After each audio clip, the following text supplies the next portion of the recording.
we've had some terrible news from the US. The incredibly corrupt right-wing Trump-appointed Supreme Court says that Tennessee's ban on trans healthcare for kids isn't unconstitutional. So basically, they're allowed to go ahead with it.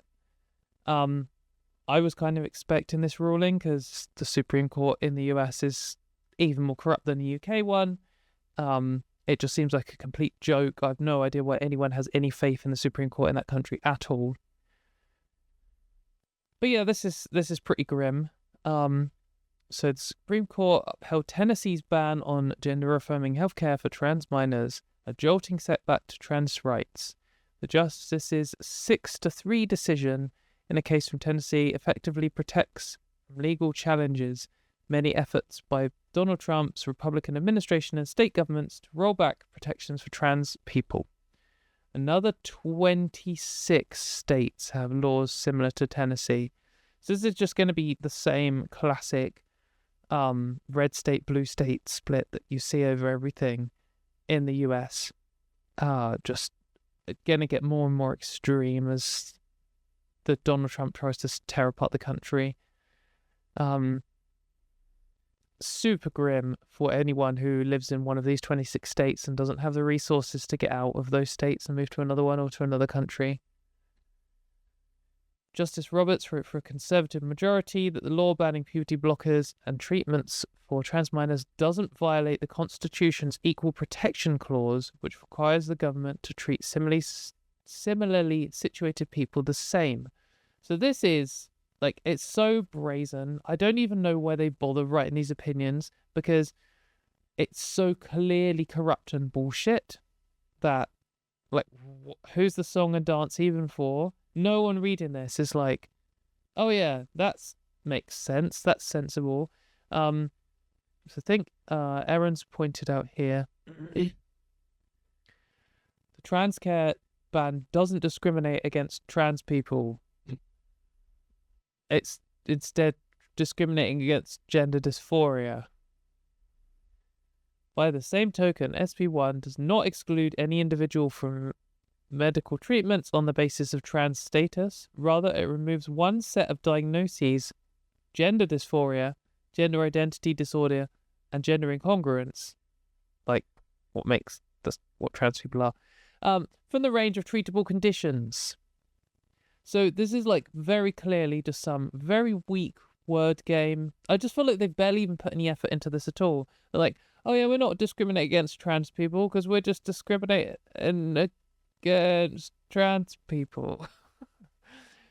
Look away. We have all the power. There's nothing you can do about this. Like, fuck off. That just seems to be the angle they've gone for. So, like Evan's pointed out here. By the way, in case you haven't heard before, strong recommend for Erin Reed, Erin in the Morning. Strong recommend for Evan Urquhart here, who does, mind blank, Assigned Media. Both of those are really good news outlets run by trans people that you should check out. And he points out one thing that pops out early is the reliance on, not even going to try and say that word, a case that ruled a state insurance program that exempted pregnancy did not count as sex discrimination against women. The court explained that the program did not exclude any individual from benefit eligibility because of the individual's sex, but rather removed one physical condition, pregnancy, from the list of compensable disabilities. So, yeah, it's just a word game. They're just saying, oh yeah, we're not breaking the rule that says you're not allowed to discriminate against certain groups of people, because we're just discriminating against a condition that all of those people have, which is totally different. It just seems so trivially bullshit that the whole thing just needs tearing down and starting again. That isn't a threat. That's not a call to action. I have no power to do that, and I have no intention to do that. But obviously, the Supreme Court is just completely corrupt in the US, like worthless opinions. And the next time that you even get like a center government in power, they should completely change how the Supreme Court works, because the fact that some right-wing extremists can put some wackos in charge who obviously don't care about people's human rights or making any kind of sensible argument at all to defend the horrible things they want to do. It just means the whole thing's worthless. Like, why does anyone have any trust in this institution at all? So Evan and Erin have both gone through this in more detail to look at it. I definitely recommend their articles. So Florence Ashley here as well, saying the sheer level of logical contortion required to say that banning trans care doesn't exclude any individual from medical treatments on the basis of trans status is truly mind-blowing. Yeah, it's just like completely ridiculous. It just seems like the same level of corrupt that the UK Supreme Court has had in decisions about trans stuff. I mean, at least they heard the other side in this case. At least trans people were able to argue for their healthcare, whereas in the UK, they just banned trans people from being involved in it. But the US Supreme Court is corrupt in like another level of ways. I'm not going to say which is worse. They're both absolutely terrible. But I just want to point out this as well. The Trump administration banned or told the Trevor Project to stop working on its contract with the National Suicide Prevention Hotline the day before this ruling came out. Like, they absolutely knew this ruling was going to come out now. So just to be clear, the timeline of events is they ban the suicide hotline from helping trans people the day before they announce that it's okay to ban healthcare for trans people in 26 states. If you can't, like, if you're still at this position, like, trans people have been saying they're trying to wipe out trans people for 10 years now. And that's because it's been clear that that is what they've been trying to do. And there's just been this slow and steady line just going up in a straight line towards that the whole way. And it's been really obvious to anyone who's paying attention. But loads of people really don't like hearing stuff like that, and they instinctively gut react against it. They're like, you're being hyperbolic. That's crazy. Trans people are all crazy. At what point are you going to just concede that we were right? If they're taking healthcare away from children and the day before stopping the suicide hotline from talking about those issues, like, what are you talking about? They're clearly setting the ground to ban trans healthcare for adults. That's clearly what they want to do. They're removing trans people from working in the government, working in the military. They're forcing hospitals to stop helping trans people with healthcare. They're trying to take away trans people's legal documents. Like, at what point do you just acknowledge, yes, okay, there are some people out there who are trying to create a world without trans people in it? Just give up on this ridiculous notion that it's just people with concerns. The idea that there are still these people who aren't sure where to stand on this, or trans people sound a bit over the top when they say this kind of thing. Like, how do those people even exist anymore? Just open your fucking eyes, you absolute dickhead.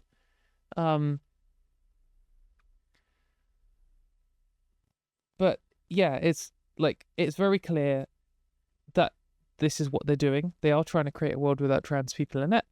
And this is not the last step they're going to try and take. And I'm not saying all is lost, because obviously they're going to... The end goal of them is just doing what the Nazis did again. And this time doing a better job of it. But we have to stop them before they get there, and there's no reason to say, well, we can't stop them. And the Nazis got stopped the first time round, and trans people survived that. And so did loads of the other groups they targeted. It's very important not to feel defeated and crushed by this and give up and stuff. But you absolutely have to look at what they're trying to achieve and be realistic about it. That is what they're trying to do. And you can't approach this and do anything about it if you're in denial about what's going on. The people who are, like, all the main anti-trans actors, all the names that you've heard of who oppose trans people, they want to eradicate trans people. And you're an idiot if you disagree with that. You are more, like, they don't disagree with that. They'll lie about it to your face, but then when they're talking to each other, they make it quite clear that that's what they want. They say it out loud every now and then. They want to eradicate trans people or reduce our number because we're a huge problem to a sane world or whatever. But yeah, there's just no debate left on this. They want to wipe out trans people. Now you've got to shut up and acknowledge that, and then you can pick your side on it. But you can't pretend that that's not happening.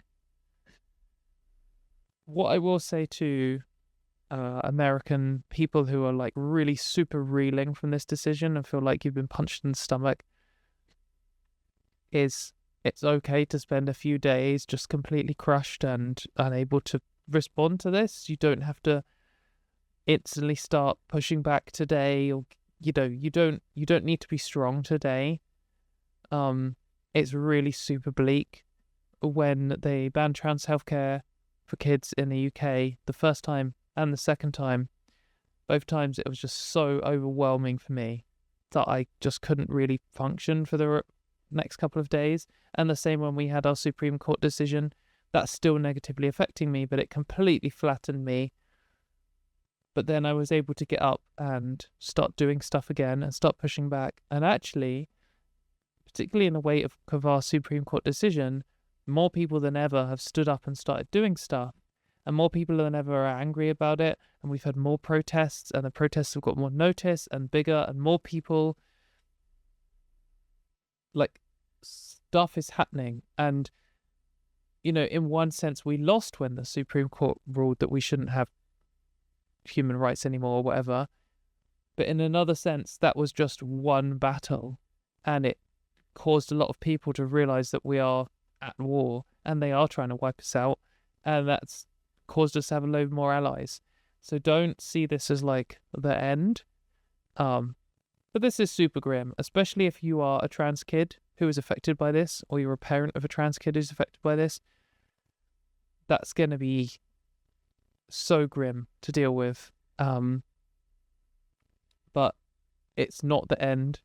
You've just got to do your best to get through this and survive. And if you're going to end up breaking the law in some way, then you've got to stay safe. Like, the most important thing is that you survive this. That's number one. That's just the most important thing. And trans people will survive this. And you've got to outlive these people. I want you to get to the point where you are reading the newspaper when Donald Trump is announced dead of old age next year. Come on, this year. And same with all of these other fucking horrific authoritarian freaks who are trying to ruin trans people's lives. So chat saying, how can we win then? Well, the first thing you need to do is look after yourself. And that means when you get terrible, terrible rulings like this, you need to like cry and turn into a blob and call in sick, and then talk to your friends and family and doing your best to just get back on your feet. And then to look after your own healthcare and your own transition and your own job and your own financial situation and your own living conditions. And once that's sorted, and you've got at least a foundation on which you can fight for other people, then you've got to start fighting for other people. And that involves writing to your members of parliament or US equivalent, going to protests, writing articles, doing YouTube videos, telling your friends and family about things, helping people get access to healthcare where it's banned. There's so many things you can do. Writing a play, doing a piece of art, like all this kind of stuff does help in different degrees and different ways, and we need all of it. And that's how we win in the long run. And like the mechanism by which we win is you can't fight science forever. You can't fight what's true forever. You can fight for a long fucking time. Like, they've been fighting they fought against smoking causing harm for decades. They fought against global warming for decades. They fought against the world being round and orbiting around the sun for decades. But they lost in the end because it's just true. And when you do science, you will just keep coming up with the same result over and over again. You will find out what is true. And also, Trans people just exist. Like, they tried to genocide us before, and even though they killed a load of trans people and made us illegal and took away our healthcare and stuff, we're still here. So new trans people are born every single day. They're not going to be able to get rid of us. So in the end, they can't win. Like, the best they can do is build a wall and try and stop the tide coming in, which will last for a little while. But what is important about winning is you got to be here to see it. Like, you surviving is more important. Like, that's the most important thing. And not just like in some kind of like me pretending to care about these people I've never interacted with kind of way. That true. That too. Like, I care that you are alive as a person to the degree that I care that every person's alive. But also, you know, I was able to come out and transition and be who I am because I saw other trans people doing it, and they did because they saw other trans people, and they got help from other trans people, and I got help from other trans people. And maybe you're watching this and I'm one of the first trans people who you encountered and was like, I'm going to transition. And I never thought I'd be in a position where people were saying that about me, but people have said that about me. And you might think, well, who am I? I'm a nobody. Someone might be at your work or, you know, at your sports club or something who might see you and be like, fuck, they're doing it. That's what I want to do. And then they realize they're trans and they can come out. And then, you know, this is how we exist and survive. And you helping someone else come out, or even you just being the end of the chain in this particular incident, you might not inspire anyone, but the fact that you were able to come out and live your life is so, that's the thanks you're giving to all these trans people who came before you. Like, they know, them knowing that they were able to help other trans people come out and live their lives is like all the thanks that you could ever need.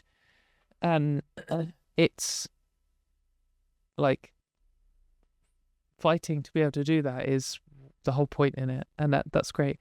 And also, every trans person who laughs or smiles or has a good day or kisses someone or falls in love or creates some piece of artwork or something, every time that happens, transphobes get fucking mad. And that is, if you can't do it for your own good, like, benefit, then you can do it out of spite. And make these horrible people angry. So we will win in the end. And like, we're still seeing, even with these horrific attacks on trans people, which have been going on for like a long time now and are getting worse every single year, there's still more people coming out as trans than ever. So, I mean, they've already lost in the long run. Like, it's inevitable. So if we know that, like, we know that they can't fight this forever. We know that it's a generational thing.